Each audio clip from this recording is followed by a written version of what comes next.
Audio Jungle.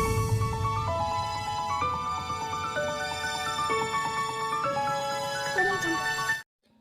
Hello प्यारे बच्चों, तो कैसे हैं आप लोग। आई होप मस्त होंगे और इस हल्की हल्की सर्दियों में लगे होंगे ज़ोरदार अपनी पेपरों की तैयारी में, क्योंकि जैसे जैसे सर्दियां ख़त्म होंगी बच्चों, वैसे वैसे हम लोग अपनी बोर्ड परीक्षा की तरफ बढ़ते जाएंगे। तो बच्चे सर्दियों को ना ध्यान देते हुए आइए शुरू करते हैं आज की क्लास, जिसका हमारा पहला क्वेश्चन होने वाला है।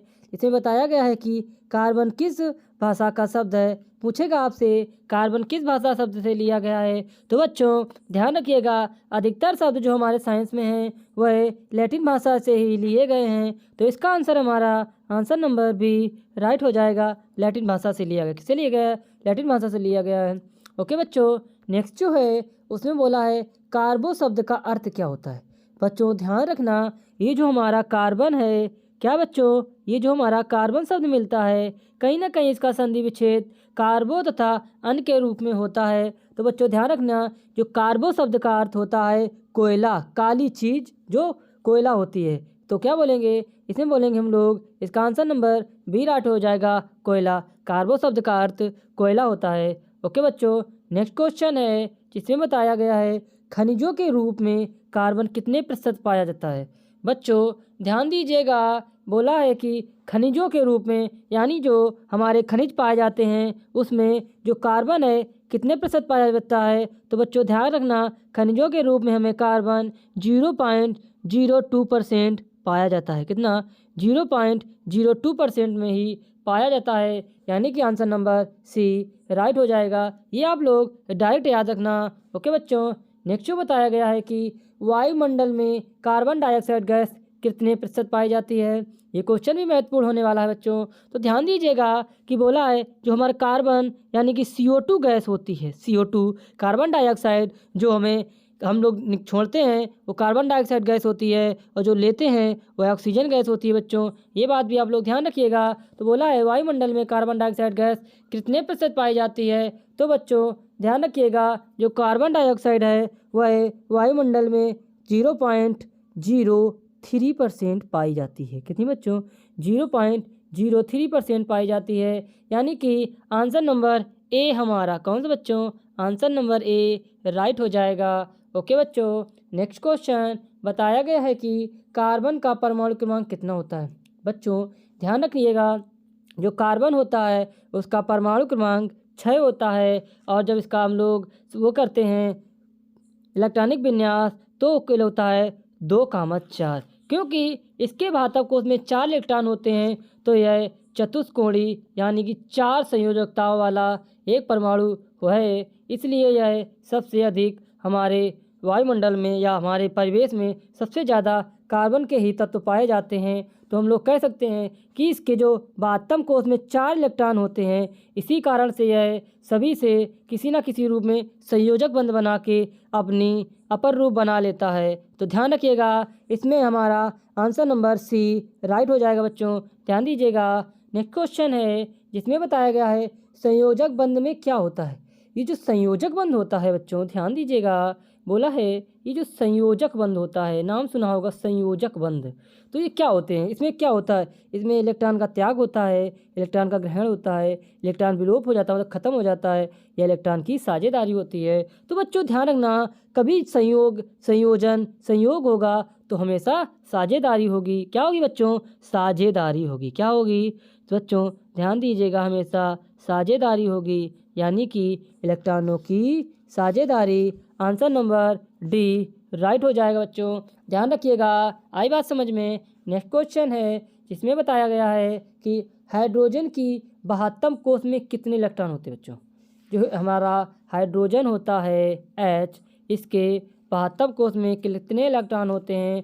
तो बच्चों ध्यान रखिएगा, हाइड्रोजन का परमाणु क्रमांक 1 होता है, और इसकी 72 कोश में इलेक्ट्रॉन भी 1 होता है, और यह एक इलेक्ट्रॉन की साझेदारी करके अपना अष्टक पूरा कर लेता है। बच्चों ध्यान दीजिएगा, तो इसकी 72 कोश में 1 इलेक्ट्रॉन होता है। ओके बच्चों ध्यान दीजिएगा, नेक्स्ट क्वेश्चन जिसमें बताया गया है कि हाइड्रोजन को अपना अष्टक पूरा करने के लिए कितने इलेक्ट्रॉन की आवश्यकता होती है। बच्चों ध्यान दीजिएगा, किसी भी पदार्थ को, किसी भी तत्व को जो हमारे तत्व हैं उसमें कोई भी तत्व होगा तो उसको अष्टक पूरा करने के लिए या तो 2 इलेक्ट्रॉन चाहिए, मतलब दो उसके वाहक कोष में या तो 2 हों या 8 हों या 8 हों या 18 हों या फिर 32 हों। इस तरीके से इसकी कक्षाओं में अलग अलग रूप में इलेक्ट्रॉन रखे हुए होते हैं। तो बच्चों ध्यान रखना, यदि इस किसी कक्षा में 7 इलेक्ट्रॉन है तो वह 1 इलेक्ट्रॉन पाएगा या मांगेगा या साझेदारी करेगा। तो इस हिसाब से बच्चों हाइड्रोजन के पास 1 इलेक्ट्रॉन होता है और वह 1 इलेक्ट्रॉन और उसकी साझेदारी करके अपना अष्टक पूरा कर लेता है और 2 इलेक्ट्रॉन का अष्टक पूरा करता है बच्चों। तो ध्यान रखिएगा, हाइड्रोजन की वाहक कोष या हाइड्रोजन जो अष्टक पूरा करने के लिए 1 इलेक्ट्रॉन की आवश्यकता होती है, क्योंकि उसके पास होता है और 1 इलेक्ट्रॉन की साझेदारी कर लेता है। ये बात भी आप लोग ध्यान रखिएगा। ओके बच्चों, नेक्स्ट बताया गया है हीरा अपर रूप है।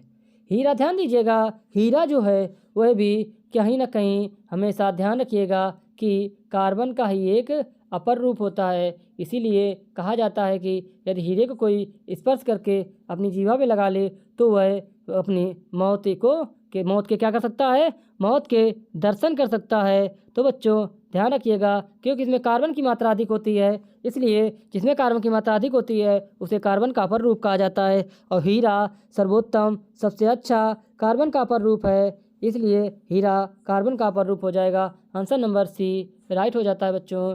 ध्यान दीजिएगा, नेक्स्ट क्वेश्चन उसमें बोला है ग्रेफाइट के कार्बन परमाणु आपस में जुड़कर कौन सी संरचना बनाते हैं बच्चों। ध्यान दीजिएगा, जो ग्रेफाइट के कार्बन परमाणु होते हैं बच्चों, ध्यान दीजिएगा, परमाणु होते हैं वो आपस में जुड़कर कैसी संरचना बनाते हैं। तो बच्चों ध्यान रखना, जो यह हमारा ये ग्रेफाइट होता है ये षटकोणी, यानी षटकोणी मतलब इस तरीके से आप देख सकते हैं कि क्या करेगा, षटकोणी संरचना कुछ इस तरीके से कह सकते हैं 1 2 3 4 5 और 6, इस तरीके से क्या षटकोणी संरचना बनाता है। इसलिए आंसर नंबर बी हमारा राइट होता है बच्चों। ध्यान दीजिएगा, नेक्स्ट क्वेश्चन जिसमें बताया गया है कार्बन के अपर रूप C60। ध्यान दीजिएगा, इसको कुछ इस तरीके से लिया जाता है। इसका रासायनिक नाम क्या है बच्चों, ध्यान दीजिएगा। एक जो ये अपर रूप बनाया गया था कार्बन का, इसको भी ध्यान दीजिएगा बच्चों। ये जो कार्बन का अपर रूप है जिसका नाम है C60, इसको क्या बोलते हैं, इसका क्या नाम दिया गया। तो बच्चों ध्यान रखना, इसका नाम फुलेरिन दिया गया। क्या दिया गया, फुलेरिन दिया गया। यानी कि आंसर नंबर ए हो जाएगा कि C60 को क्या बोला जाता है, C60 को फुलेरिन बोला जाता है बच्चों। क्या फुलेरिन बोला जाता है बच्चों, ध्यान रखिएगा। ओके बच्चों, नेक्स्ट क्वेश्चन है जिसमें बताया है कि C60 की खोज करने वाले वैज्ञानिकों को कौन सा पुरस्कार दिया गया। बच्चों ध्यान रखिएगा कि साइंस की दुनिया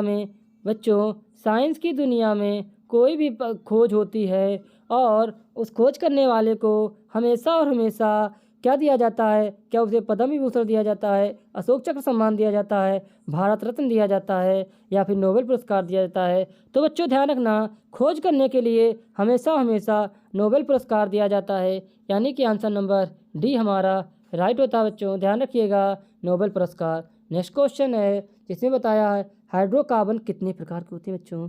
ध्यान दीजिएगा, बोला है कि हाइड्रोकार्बन कितने प्रकार के होते हैं। तो बच्चों ध्यान रखिएगा, हाइड्रोकार्बन 2 प्रकार के होते हैं। कितने बच्चों, 2 प्रकार के होते हैं। कौन कौन से होते हैं, एक तो हमारा एलिफेटिक होता है। कौन सा बच्चों, ये एल लड्डू है, एलिफेटिक। कौन सा बच्चों, एक तो हमारा एलिफेटिक होता है, दूसरा हमारा कौन सा हो जाएगा बच्चों, ध्यान दीजिएगा, एरोमेटिक। कौन सा, एरोमेटिक। बच्चों एक तो हमारा एलोफेटिक, दूसरा एरोमेटिक, यानी कि हाइड्रोकार्बन 2 प्रकार के होता है। कौन कौन से, aliphatic, aromatic. Answer number A right हो जाता है। ओके बच्चों, नेक्स्ट क्वेश्चन नंबर 14 में बताया गया है कि एथेन का आणविक सूत्र क्या है। यानी कि ये जो आणविक सूत्र है इसमें क्या हो रहा है, कितने आबंध बन रहे हैं, कौन सा सहसंयोजक बंध या सहसंयोजक आबंध बोलते हैं। तो बच्चों ध्यान दीजिएगा, C6C2H6 है, इसमें कितने बच्चों, तो ध्यान दीजिएगा इसमें हमारा आंसर नंबर बी राइट हो जाएगा। 7 सहसंयोजक बंध बन रहे हैं। कितने बच्चों, 7 सहसंयोजक बंध बन रहे हैं। ओके बच्चों, आंसर नंबर बी राइट होता है। ध्यान दीजिएगा बच्चों। नेक्स्ट क्वेश्चन है जिसमें बताया गया है कि ये जो हमारा ब्यूटेनॉन, कौन सा बच्चों, ब्यूटेनॉन चतुर्कार्बन यौगिक है जिसका प्रकारात्मक रूप क्या है।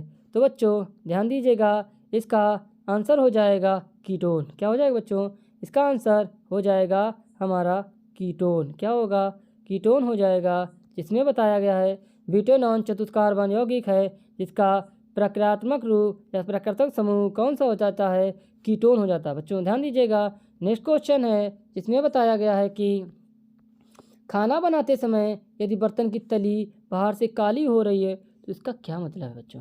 यानी ध्यान दीजिएगा, यदि आपके घर में कभी कभी गैस चूल्हे पर या घर वाले चूल्हे पर जब बर्तन अधिक काला हो जाता है, बच्चों ध्यान दीजिएगा, जब चूल्हे पर चढ़ा हुआ बर्तन अधिक काला दिखाई देता है तो उसमें कौन से कारण हो सकते हैं। उसमें कारण होगा भोजन पूरी तरह पका नहीं है, क्या यह कारण हो सकता है, या ईंधन पूरी तरह जला नहीं, सॉरी पका नहीं यहाँ पे होगा। बच्चों ध्यान दीजिएगा, ये जो पका है वहाँ पे लिखेंगे जला नहीं है। क्या नहीं है बच्चों, जला नहीं है। ध्यान दीजिएगा, ईंधन पूरी तरह जला नहीं है, जल नहीं रहा, ईंधन आर्द्र है यानी कि गीला है, ईंधन पूरी तरह से जल रहा है। बच्चों ध्यान दीजिएगा, खाना बनाते समय यदि बर्तन काला हो रहा है तो इसका मतलब है कि ईंधन पूरी तरह जल नहीं रहा है, जला नहीं है। कैसा नहीं है, जला नहीं है। तो आंसर नंबर बी हमारा राइट होता है बच्चों। ओके बच्चों, नेक्स्ट क्वेश्चन है क्वेश्चन नंबर 7, एथिल एल्कोहल का आईयूपीएसी नेम। बच्चों ध्यान दीजिएगा, जो एथिल एल्कोहल होता है हमारा, बच्चों एथिल एल्कोहल का आईयूपीएसी नेम क्या होता है। तो ध्यान दीजिएगा बच्चों, एथिल एल्कोहल का आईयूपीएसी नाम मेथेनॉल होता है। क्या होता है, मेथेनॉल। हम लोग आईयूपीएसी जब पढ़ेंगे, एक स्पेशल क्लास हम लोग की आईयूपीएसी भी होगी जिसमें हम लोग समस्त आईयूपीएसी नेम बनाना सीखेंगे बच्चों। तो ध्यान दीजिएगा, एथिल एल्कोहल का आईयूपीएसी नेम होता है मेथेनॉल। कौन सा होता है बच्चों, उसका आईयूपीएसी नेम मेथेनॉल होता है, यानी कि आंसर नंबर बी हमारा यहाँ पे राइट होता है बच्चों। ध्यान दीजिएगा, नेक्स्ट क्वेश्चन क्वेश्चन नंबर 18 बोला है एसिटिक अम्ल में क्रियात्मक समूह है। कौन से अम्ल में, एसिटिक अम्ल में क्रियात्मक समूह है। तो बच्चों ध्यान दीजिएगा, जो एसिटिक अम्ल में क्रियात्मक समूह हमारा होता है वह क्या हो जाएगा, वह CHO हो जाएगा। क्या हो जाएगा, CHO हो जाएगा। एसिटिक अम्ल क्रियात्मक CHO हो जाएगा। ये हम लोग जब आईयूपीएसी नेम पढ़ेंगे तो उसमें इन सभी के नाम विस्तार पूर्वक बताएंगे, क्योंकि यदि अभी बताने बैठ जाएंगे तो यह क्लास हमारी लंबी हो जाएगी, जो आप लोगों को बिल्कुल भी नहीं अच्छा लगेगा। नेक्स्ट क्वेश्चन है क्वेश्चन नंबर 19 बताया है सल्फर का परमाणु क्रमांक कितना है बच्चों। ध्यान दीजिएगा बच्चों, जो हमारा सल्फर यस होता है इसका परमाणु क्रमांक कितना होता है। तो बच्चों ध्यान दीजिएगा, जो हमारा सल्फर होता है उसका परमाणु क्रमांक 16 होता है। कितना होता है, 16 यानी कि 16। जिस एज में हम लोग हाई स्कूल पास करते हैं वही एज हमारी क्या होती है, सल्फर का परमाणु क्रमांक होता है। यानी कि जब हम 10th पास हुए तो हम कितने के हो गए, तो हम लोग 16 के हो गए। इस तरह से याद रख सकते हैं कि शशिकांत, समर्थ गौतम और भी जैसे कि जितने भी यश से नाम हैं वो याद रख सकते हैं कि यश मतलब 16, यश मतलब जो भी थे वो 16 के हुए, तब उन लोगों ने 10th पास किया। और इस प्रकार से हम लोग सल्फर का क्या याद कर सकते हैं, परमाणु क्रमांक क्या आ सकते हैं कि जब हम लोग 10th में थे तो हम 16 के थे और यश वाले 16 के थे। इस प्रकार से सल्फर का परमाणु क्रमांक 16 हो जाता है, यानी कि आंसर नंबर बच्चों बी राइट होता है बच्चों। कौन सा answer number, answer number B right हो जाएगा। ओके बच्चों, आज का हमारा लास्ट क्वेश्चन, बेंजीन का रासायनिक सूत्र क्या है। ध्यान दीजिएगा बच्चों, जो हमारा बेंजीन होता है उसका रासायनिक सूत्र क्या होता है। तो ये सारे के सारे क्वेश्चन आपको आपके IPUAC में विस्तार पूर्वक पढ़ने को मिलेंगे। अभी हम बता देते हैं कि जो बेंजीन का IUPAC नेम होता है, रासायनिक नाम होता है, वह होता है C6H6। बच्चों ध्यान दीजिएगा, C6H6 इसकी संरचना हम लोग पढ़ेंगे, वह भी हम लोग फुल क्लास में पढ़ेंगे। ये हमारे आज 20 क्वेश्चन कंप्लीट हुए। यदि आप ये 20 क्वेश्चन कर लेते हैं, मैं गारंटी लेता हूँ कि आपको आपके पेपरों में 20 क्वेश्चनों में से 6 से 7 क्वेश्चन जरूर किसी न किसी रूप में देखने को मिलेंगे। ओके बच्चों, तो मिलते हैं नेक्स्ट क्लास में। यदि आपको क्लास अच्छी लगी हो तो हमारे लर्न विद केनी सर को अभी सब्सक्राइब करके अपने दोस्तों तक ज़रूर शेयर करें ताकि उनकी भी कुछ मदद हो सके। मिलते हैं नेक्स्ट वीडियो में, तब तक के लिए बाय बाय। Audio Jungle.